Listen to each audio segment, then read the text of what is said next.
Luciana Tadeu, a gente vai falar também da apuração do jornal britânico The Guardian, porque fontes relataram que antes do ataque dos Estados Unidos na Venezuela, a então vice-presidente, agora presidente interina, Delcy Rodrigues, prometeu cooperar com o governo de Trump assim que Nicolás Maduro deixasse o poder. Com você, Lu.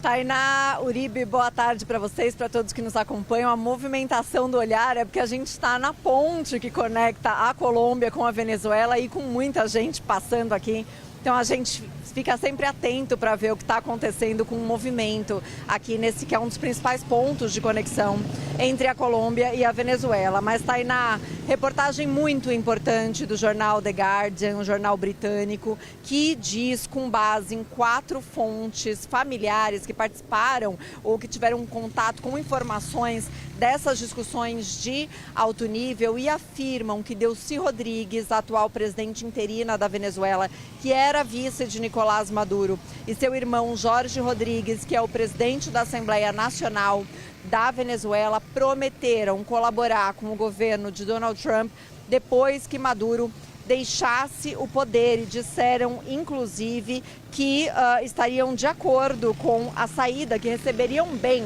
a saída de Nicolás Maduro. Segundo o jornal The Guardian, essas conversas começaram no final do outono, no outono do hemisfério norte, aí a gente está falando do final de setembro, e continuaram, inclusive, depois da ligação que houve entre Donald Trump e Nicolás Maduro, na qual o presidente norte-americano teria dado, segundo reportagem do jornal The New York Times, esse ultimato para que Maduro deixasse o poder. Então, segundo essa reportagem, houve essas comunicações entre as autoridades venezuelanas, no caso Delcy Rodrigues e Jorge Rodrigues, com autoridades norte-americanas, com intermediação inclusive do Catar. A família real do Catar vê Delcy Rodrigues como uma amiga, segundo essa reportagem do jornal The Guardian, e acabaram ajudando, facilitando esse contato. Mas, segundo essa reportagem, apesar de mostrarem essa disposição de colaborar com o governo de Donald Trump diante da saída de Nicolás Maduro, Delcy Rodrigues teria se negado a participar ativamente de uma traição contra Nicolás Maduro, ou seja, participar ativamente de alguma ação para derrubar Maduro. De fato, segundo essa reportagem, algumas fontes dizem que durante os ataques à Venezuela no dia 3 de janeiro, Delcy Rodrigues estaria em Isla Margarita, que é um ponto onde as pessoas vão passar o verão, é um ponto de férias da Venezuela. De fato, depois da captura de Nicolás Maduro, um dos rumores é que ela estaria na Rússia. Isso chegou a ser noticiado pela agência de notícias Reuters. Até ela tinha dado uma entrevista para a televisão estatal após os ataques, mas foi por telefone, não foi pessoalmente, segundo a reportagem do Guardian. Então ela estava na Venezuela, mas não em Caracas, desse dia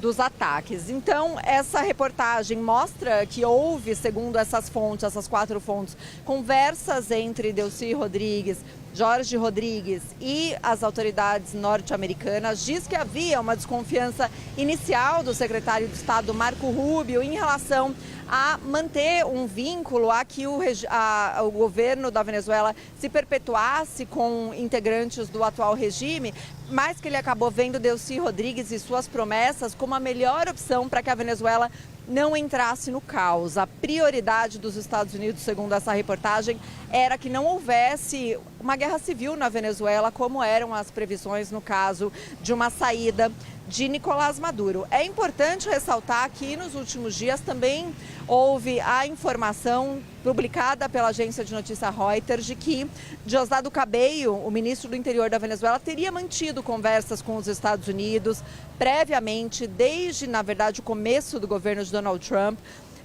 antes da queda de Maduro. Diosdado Cabello negou essas informações, assim como o Delcy Rodrigues já tinha negado uma reportagem publicada em outubro pelo Miami Herald, que falava que ela se ofereceu em negociações intermediadas pelo Catar também, que ela tinha se oferecido para chefiar um governo de transição na Venezuela, mas naquela ocasião Delcy Rodrigues desmentiu, falou que era fake news, que não tinha nem moral e ética nessa reportagem, que o comando da Venezuela estava unido. Acabou acontecendo a captura de Nicolás Maduro em janeiro e Delcy Rodrigues então aparece novamente como protagonista de uma reportagem afirmando que ela teria sim mantido contato com o governo dos Estados Unidos, então prometendo, dizendo que cooperaria com o governo de Donald Trump no caso de uma queda de Nicolás Maduro. E ainda segundo essa reportagem, Delcy Rodrigues, segundo as fontes, é uma personalidade cativante da Venezuela, diz inclusive que ela bebe champanhe, que tem uma técnica, uma treinadora de ping-pong, que joga, que desafia autoridades estrangeiras a jogar ping-pong com ela, ou seja, coloca a Delcy Rodrigues como uma autoridade cativante da Venezuela, mas que também teve um histórico de relação com os Estados Unidos, porque era a pessoa com quem eram coordenados os voos de deportações de venezuelanos nos Estados Unidos. Por exemplo, daí os contatos também com o auxílio da família real do Catar. Então, o governo dos Estados Unidos acabou vendo em Delcy Rodrigues a melhor possibilidade para que a Venezuela não entrasse no caos depois da captura de Nicolás Maduro pelos militares americanos. E uma última informação, só importante ressaltar, que o governo de Delcy Rodrigues ainda não se pronunciou sobre essa reportagem.